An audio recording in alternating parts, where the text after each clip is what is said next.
بص، انا اولا انا اتمرمطت في الشارع كتير، يعني انا اشتغلت كتير وشفت الدنيا كتير، فهقدر افيدك في حوار زي ده يعني.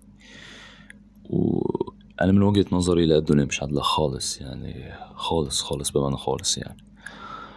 ممكن تلاقي مثلا مهندس، شوف يعني درس، شوف كام سنة، وشخص متعلم.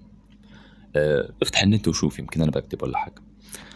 تلاقي مثلا بيشتغل شغلانة بيقبض 2000 جنيه و3000 جنيه، وده إن لأ يعني. إن لأ. في المقابل تلاقي عيل صغير وبدون ذكر أسامي طبعا يعني عشان محدش يزعل مننا، تلاقيه بيجيب عربية رينج روفر ب3 4 5 6 مليون جنيه، مفيش مشكلة. طب لو في الحالة مثلا، لو الدنيا عادلة، مين كان المفروض أولى بحاجة زي كده؟ أكيد طبعا الشخص المتعلم اللي اجتهد في حياته واللي طلع ميتين أهله. ولكن زي ما قلت لك، الدنيا مش عادلة. تمام، ممكن تبقى أنت شخص متعلم ويكون مديرك في الشغل ما بيعرفش يقرا ويكتب. دي حاجات طبعا تزعل، يعني انا معاك، انا مش هقولك ما تزعلش، لا تزعل. ولكن برضو انا عايز اقولك على حاجه، ما تاخدهاش حجه يعني، ما تاخدهاش ان دي الحجه بتاعتك خلاص بقى، اللي هو ايه، ما خلاص انا الدنيا مش عادله وكده، خلاص بقى انا مش هذاكر ومش هعمل ما فيش حاجه اسمها كده.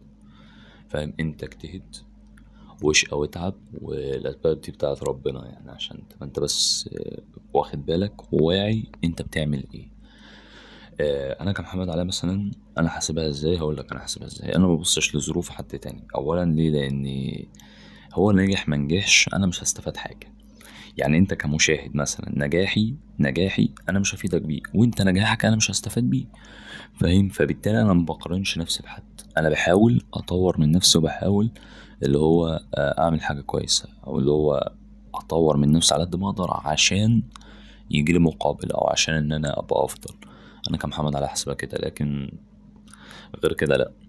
لان غير كده انا اللي هكون خسران على فكرة يعني، انت لو جيت تحسبها، انت غير كده انت اللي بتخسر مش حد تاني يعني. فده الموضوع ده من وجهة نظري الشخصية طبعا. وانا شايف ان هو زي ما بيقولوا، هو ده اساسا التفسير الوحيد لحوار زي ده، اللي هو انت بتبقى مستني مقابل من الحاجة عشان تبقى حاجة. لا، غلط، متعملش كده.